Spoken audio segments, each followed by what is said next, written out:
So today we came to Kaitalampi to test the Fuji X-T50 with a kit lens. And yes, from the perspective of a Sony fanboy.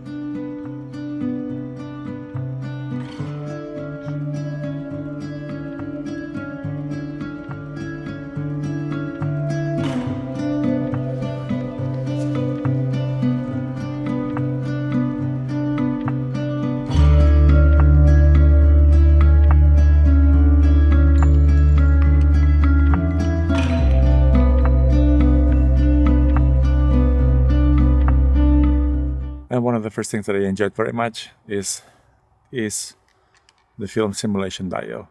Oh, I can hear the torches and the pitchforks. He's not a real photographer. Yeah, I know. I'm not a videographer. It's okay. But one of the really fun things from Fuji cameras are the film simulations.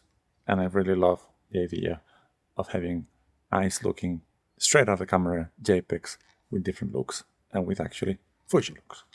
So for me, just from experimenting perspective, this film simulation dial, it's just really practical.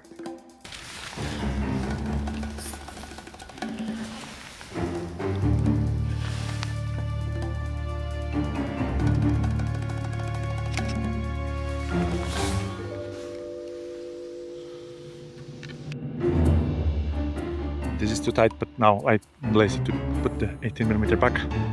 We need to get to another location quickly.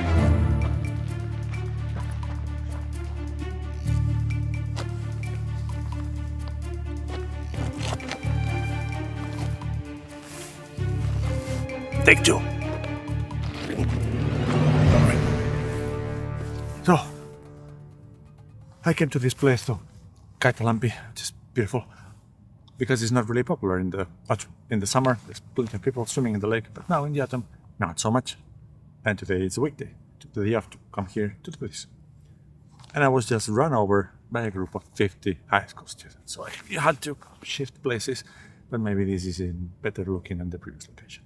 But back to the X-T50. The other thing I like very much is the non-fully articulating flippy screen. Absolutely necessary right now with the Sony ZV-1 because I'm filming myself. But with this, which to me is just a photo camera, I like time to time to go down low and get low angles, and it's really practical to have a screen that just tilts this way, then it's fully aligned with the lens. Oh, there's more people coming, seriously. No stress.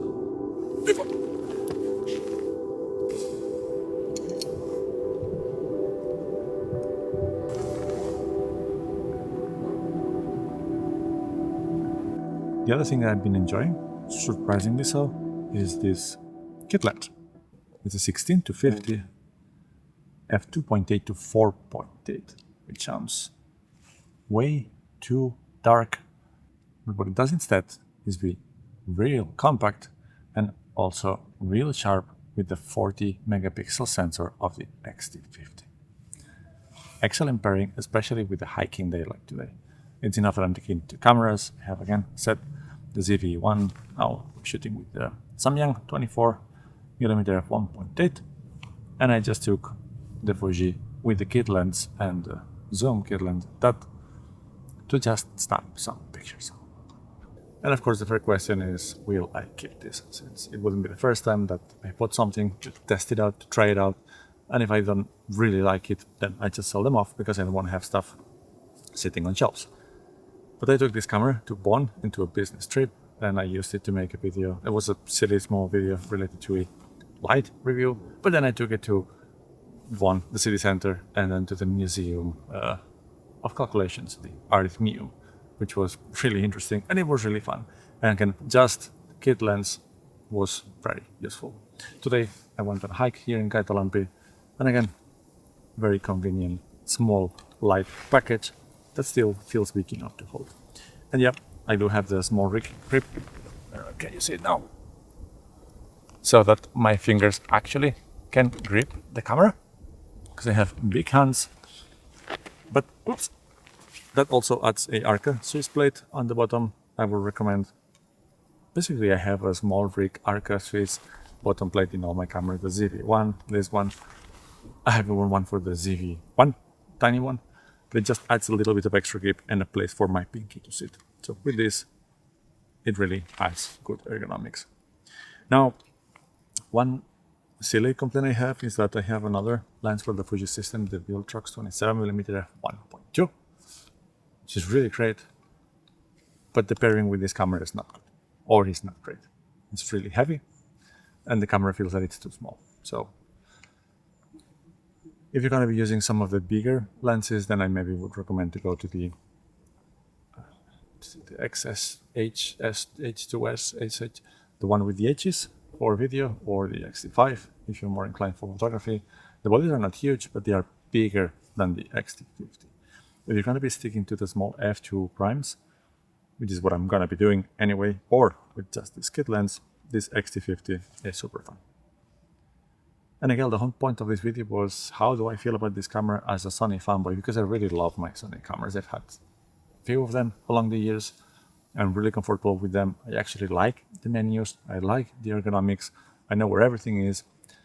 The autofocus is super reliable. The ZV-1 obviously focused, or 100% almost for video. It can take pictures. I have the A7 IV, which does absolutely everything. And if I would have to have only one camera, it would not be the X-T50. It would not be the ZV-1, and it would be the A7 IV.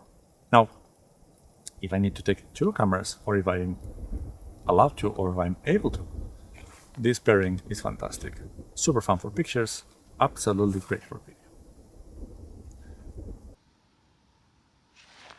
And there's one thing that it shouldn't matter at all, but it's the fact that I like how it looks, and I like how it feels. And I think that that's making me take more pictures. Let's be honest, that's a little bit the point of the camera, isn't it? If you just want to try Fuji X system, this is kind of expensive actually. If you have the money lying around for it, why do you have money lying around? But it's an excellent option.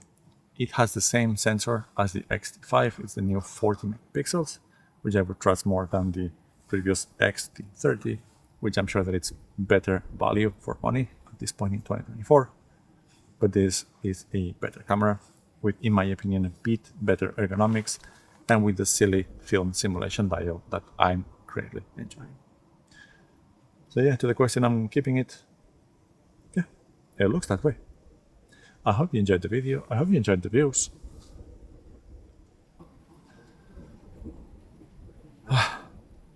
Long format content with somebody rambling, likely underexposed, with a likely overexposed background. Please like and subscribe.